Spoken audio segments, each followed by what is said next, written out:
Good morning, everyone. Every single day, my wife and kids get up and look at their mobile phones. Don't get me wrong, they are not looking at their work email. They are not very worried about what is happening around the world, so they are not reading the news. They are looking at their Instagrams, they are looking at their Facebooks, right? And most of the times, I look at them and ask, like, what are you doing? We are trying to find out what our friends are doing, what our family is doing, right? You look at these wonderful pictures, the wonderful moments that keep popping up on your Instagram, the best pictures of you out there. And suddenly, people start feeling ordinary, right? Why am I not doing the right things? Why am I not on a vacation to Switzerland? Why am I not doing the trek with my friends? And one of the biggest problems that I've seen among the youngsters, and even among the 30s and the 40-year-olds now these days, is that they suddenly start feeling left out. They suddenly have a fear of missing out the best moments of the world. And it is I would say it's a psychological problem, right? Once you start getting into that mode of depression or the mode of ordinary, you might not be able to do the extraordinary things that you might be able to do with your life. So today, I want to talk about my own experiences, wherein, I wouldn't call myself extraordinary as of yet, right? I want to be extraordinary. I will be on the pursuit of being extraordinary all my life. But I'll tell you about my experiences wherein I've been dragging myself out of the mode of being ordinary into the mode of being extraordinary. And what are the pleasures, the experiences, the pains that I had to go through in order to become or pursue that path, that dream. So basically, as a kid, what happens? Kids are not, you don't have any burdens. Your parents do not expect much out of you. Your relatives doesn't expect much out of you. So probably that is the best time of your life where people are not overburdened with expectations. But there is a certain legacy that you're born into. You're born to an Adani or an Ambani family, or you're born to an Infosys family, then there is a certain privilege that a person gets. And you start seeing those privileges when you go to college, when you go to school, right? People will come in different kinds of uniforms. Even though they call it uniform, there will be a stylish uniform that one person will be wearing. They might be coming in a different kind of car, a different kind of transport. So it starts creeping into you slowly about, why am I not having this preferential treatment? So why am I being left out? Or why am I being ordinary, right? Then you go to college, right? And in my school, I'll tell you what happened. My mother used to be since this is going to be televised, I would say a control freak, I can go a little beyond that. She had a tight leash on me until my 10th standard about what should you do? Should you play? Should you stay in school after school? Like, how much can you stay? What time do you need to come back home? Who am I supposed to talk with when you come to your village, right? What are the kind of books that you read? So there was a lot of leashes that were put on me. I was not supposed to speak loud in front of elders. And I'm pretty sure that at least people who are in the 40s, 50s in this room will be able to relate to that. So basically, your inquisitiveness is getting killed day by day as we move forward. But the advantage that my mom imparted on me is a discipline, an academic discipline, wherein I have to perform during my school years. So the good things that was imbibed at that time was, I studied well, studied in the classical sense, right? But I never studied fun. I studied like a burden. Every time when I wanted to learn something, it was more like a burden, not a fun, right? So that is how my school years went through. And I really literally wanted to get out of that pain of being, in the studies, being first or second in the class all time and going through the pain and agony for doing that at all time. Then I go to college, right? And before, I had a short stint of time wherein I did my +2. So I went and did this NTSE course. I don't know if they still run that exam. It's called National Talent Search Examination. So there was a state level camp wherein the district level winners were combined together, and you would go there. I went there and I saw some kids from colleges like schools like Loyola and St. Thomas, right? For the first time in my life, I saw people who actually study with fun. I was so enthused, so excited. I was actually sitting like late in the night, 2 o'clock in the morning, and we were doing puzzles and we were doing civics lessons and asking questions and quizzes, and it was so much fun. Went back to my parents, I said, I want to go and study with these guys. So I went to St. Thomas. And one of the biggest advantages that I had in St. Thomas was that I started to speak in English, proper English. Gave me accent, right? Accent neutralization. I'm not saying that I'm going to speak like a UK or a US citizen, but I will speak with a neutralized accent, and that is something that St. Thomas gave me. But St. Thomas also gave me this great inferiority complex because I'm in the middle of a whole bunch of extremely wealthy kids, right? Some of the people who went to school with me was, the owners of Molamotil Eye Hospital, which is in Koranjeri, the Chaitanya Eye Hospital, which you will see all around the place, Western India plywoods. So you name it. I had a whole bunch of rich people who are studying with me. And suddenly you are thinking about, why this difference? Why do they have all these luxuries and I'm not able to do all these luxuries? So a hunger for cash or a hunger for wealth was induced into my mind when I was studying in that school. I have to say that. Then I went to college. Actually, it was TKM College of Engineering. It was so great. I was talking to them a few days back and I was telling them that it was a microcosm of the society, right? The entire DNA was mixed. People from all walks of life coming together. And you started picking up the skill of socializing, the skill of networking, skill of maneuvering through different kinds of people. And while you acquired that skill of networking, what you were lacking is your academic discipline, right? You were out of the clutches of your mother. You actually wanted to have all the fun that you wanted to have. And then suddenly your academic grades started going down. And what happens? You're panicking. And at the end, like many of the people, we were studying during the last days of the exam and, trying to get through or just go through that exam. That is what we were trying to do. But then we were lucky because P.V. Narasimha Rao was the Prime Minister of India at that time and Manmohan Singh was the Finance Minister. And Indian economy was just opening up and the computer industry or the software industry as they call it was just shaping up.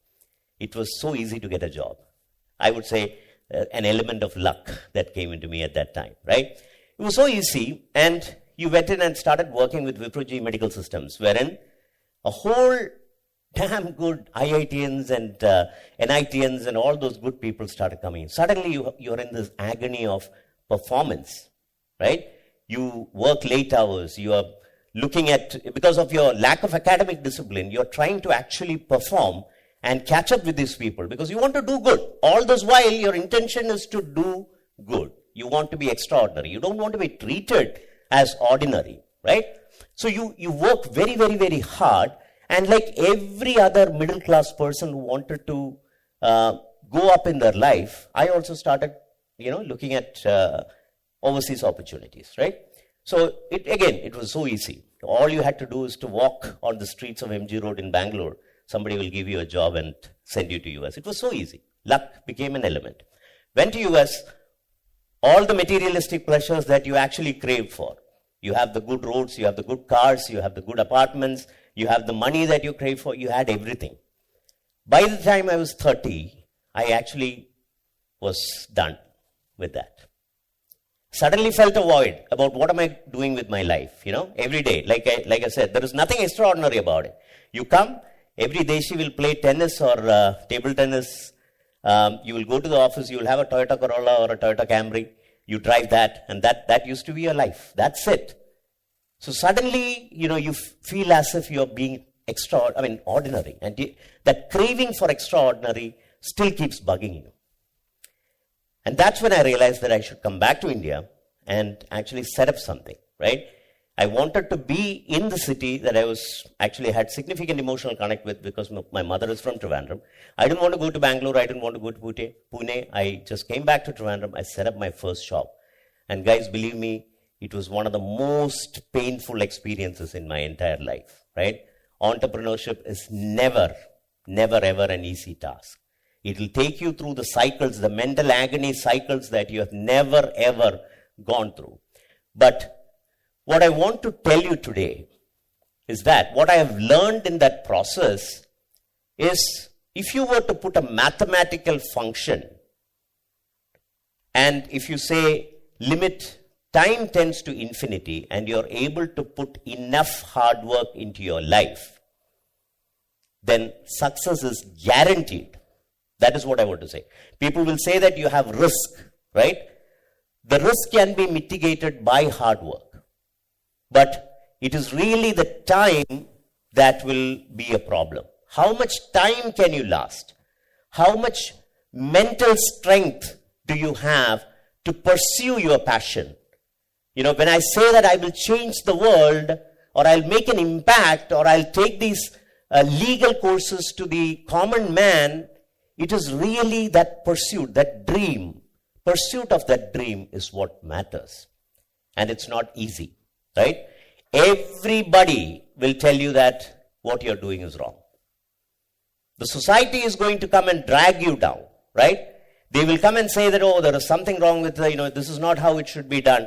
What are you doing with your business? You're not acting like a CEO. So people will try and pull you down and try and make you ordinary. And you need to have an extremely severe mental perseverance so that you could take you out of that gut and then do extraordinary things with your life. And how do you do that? You do that by actually thinking that failures are okay. One of the biggest problems that I've seen in this state, and I don't know if it is true with India, I don't think it is that we have zero tolerance for failure. We expect everybody to be the best. We expect everybody to be successful. We expect our kids to be number 1 and 2 in the class, and you say that, oh, you look at that other guy who is, the top ranker. Why are you not performing like him or her? It need not be the case. You have certain skill sets, and I was just telling someone right before the speech, is that the biggest advantage that you have as a society now, or as a generation now, is that you're not bound by your education. Before, if you become a Java programmer, or if you become a doctor, or if you become a lawyer, then your life is actually tied to that profession. You have no way that you're going to get out of that profession and do something else. There are very few outliers, very few examples of people who have done that, but that is less than 1%. But today, if you look at it, a biologist will become a programmer. A cook will become an influencer. A lawyer will become a portal developer, right? So there is a lot of cross-pollination that is happening between professions and universities, the academic system, the employers are actually changing the way in which they pursue education. Before it used to be a college degree, you need to have 70% marks through all your steps of education. Only then you will be considered for a job. But now, what matters is your skill. So my advice to you, or what I want to tell you today, is that you pursue your passion. It's very easy to say, or somebody to say that, no, that is not worthwhile. Your parents will say that, your in-laws will say that, sometimes your lover or wife might say that. But I am telling you, it is worth pursuing that passion. The advantage, why would you feel happy about it? Because you can come back anytime. You can divert anytime. You can go into anything that you want at any point of time in this generation. So my suggestion to you is, 1, be persistent about your dreams, because nothing will come for free. Nothing will come easy. Second, do not be afraid of failure. That is a big thing that I want to tell you today. There is going to be significant ramifications from people all around you, but do not be afraid of failure. It is not the end of the world. You can always pick it back up and run, right? And the third thing is that you actually try and have fun in this entire process. It's very difficult to keep your mind happy while you're pursuing this dream. You go through your ups and downs. So those are the 3 advices. With these 3 advices, I would like to actually go and show the final slide, which is at the end of all this, you will reach what is called nirvana, wherein, you will be happy, you will be at a state of trance, and I hope everybody will become successful who is sitting in this room and listening to this discourse. Thank you so much.